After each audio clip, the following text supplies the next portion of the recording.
Did you guys see President Trump's video that he posted reimagining the Gaza Strip? I've not seen this yet. Oh my Can't wait. gosh, it's so good. Okay, let's just go ahead and play Donald Trump's, it's like an AI, reimagining the Gaza Strip as the Riviera of the Middle East. Watch.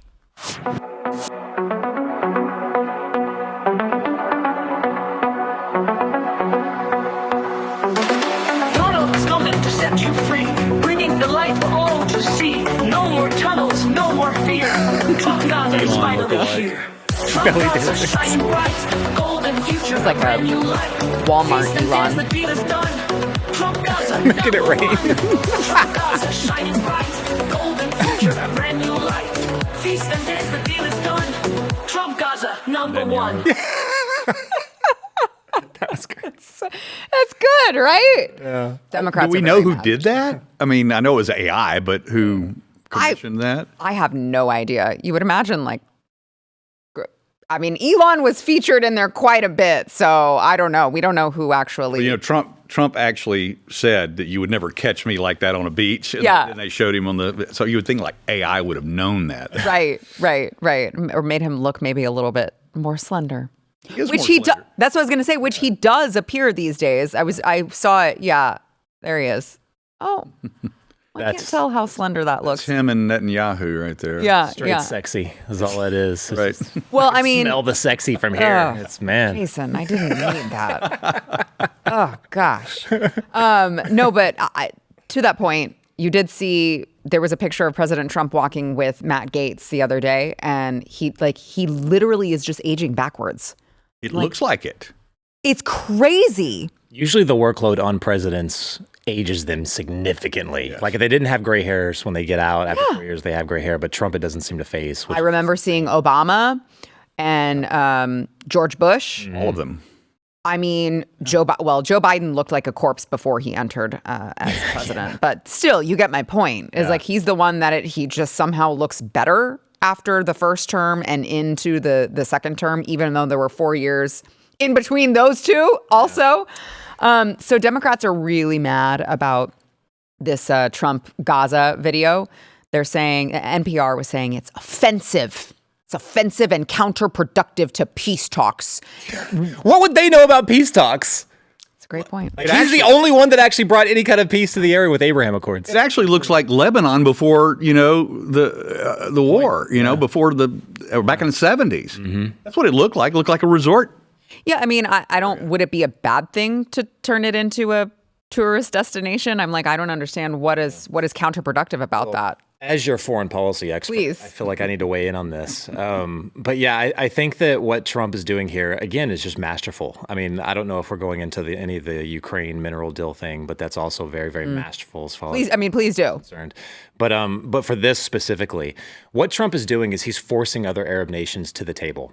He's forcing them to show their hypocrisy, for one, because for years and years and years, they've been very, very content with letting Israel suffer all the blame, and the rest of the Arab nations would stand back, pat Israel on the back in private, and say, "Yeah, well, we're every time these Palestinians have gone into our countries, crazy things happen. So, keep doing what you're doing and contain them." But in public to their people, they'll be like, "Oh, I cannot believe this. This is an outrage. What's happening, in Gaza." Now Trump is forcing them in public to actually do something that would actually make a difference in Gaza and the Middle East. He's forcing them to have ownership of it. So you don't like that the United States is going to be embedded in Gaza and the United States is going to be responsible for, real change and bringing peace to this? Well, then do something about it. Do something about it. If they're not willing to do something about it, then the blame falls onto them. Pure and simple. Now, I've been reading up on how some of the Arab nations have been responding to this. And in public, they're doing what they usually do. To their own people, they're saying, look, obviously, we're not going to let this happen. Sure. We don't support this. But in private, there's not much they can say against it. There's really not, because they depend on us so much for everything they do over there. Mm-hmm. So I don't think that when push comes to shove, I don't think the Arab nations can actually do anything about it at all. I think if Trump wants to do this, think it's going to happen. I really do. Do you think he wants to do it? I don't think he really wants to do it. I think that he wants to force them into a deal that the United States will probably benefit from because everything is transactional now. Everything is interest related now. So I do think that a lot of American companies will benefit from some of the reconstruction, which it should, or they should at least have the opportunity to get involved. But I think that what he really wants is to have countries like Egypt or Jordan or UAE. Hell, look what UAE has done like to Dubai. Yeah. For crying out loud. They could do a ton in Gaza. He's going to push it onto them and let them take, control of the reconstruction as well as policing it, making sure that, Hamas terrorists aren't going crazy. The onus will be on them to do that. But I think that is kind of reading in between the lines on some of the 4D chess here. And I think the Democrats rightfully are irate because they don't want Trump to be the one that finally brings peace to this. Yeah. He doesn't want him with, the orange bad guy to come up with a solution that will go down in the history books as the moment where we brought peace to the Middle East. They don't want that to happen. So of course they're going to scream. Sure. Yeah. Steve, what are your thoughts? I would never predict peace in the Middle East, for starters. Yeah. I mean, you have to start there, in the long term. That's not good enough, Steve. I want a date. Give me a date. I know. You want a date when it's all over? Yeah. I mean, I did read the back of the book. I'm sorry. The other. Not Revelations. No, we're not going there. All right. Then. No, Jason. Sorry, that was my bad. He can't control me. Thank you. As much as you try. The show is Sara Gonzales Unfiltered. Right. That's right. I said, give me your opinion. That's right. I'm sorry. Yeah. I mean, obviously, there's not going to be peace like what you would want. No, but as I mentioned earlier, I mean, Lebanon used to be the Riviera of the Mediterranean, and so was, I mean, for heaven's sake, Iran. Yeah. Afghanistan. All of these places, if you go back and look at the photography and the videography from the 50s, the 60s, early 70s, until the radicals came in, the Palestinian Authority, Hamas, Hezbollah, ISIS, Al-Qaeda, et cetera, they all looked like that. But then they plunged these countries into civil war and destroyed what prosperity they had. We used to love going over there and spending our money. James Bond used to film, in those areas, playing cards and, shaken, not stirred martinis. We don't get to do that anymore because of what the radicals have done there. If it gets replaced and goes back, I'm all for it. The scourge of radical Islam. I mean, it really has. You're so That's right. exactly what it is. There's Twitter accounts. There's just one woman, and in her bio it says, "My mama wore bikinis in Iran." Back before in the 70s, and straight up she shows pictures of her mom back then, and you're like, "This is Iran? You got to be kidding me!" It's just absolutely catastrophic what radical Islam has done to that entire region. It's nuts. Yeah, I mean, well, you'd have to imagine though. You would be a better person to talk about this, but I'm just thinking these people live in squalor.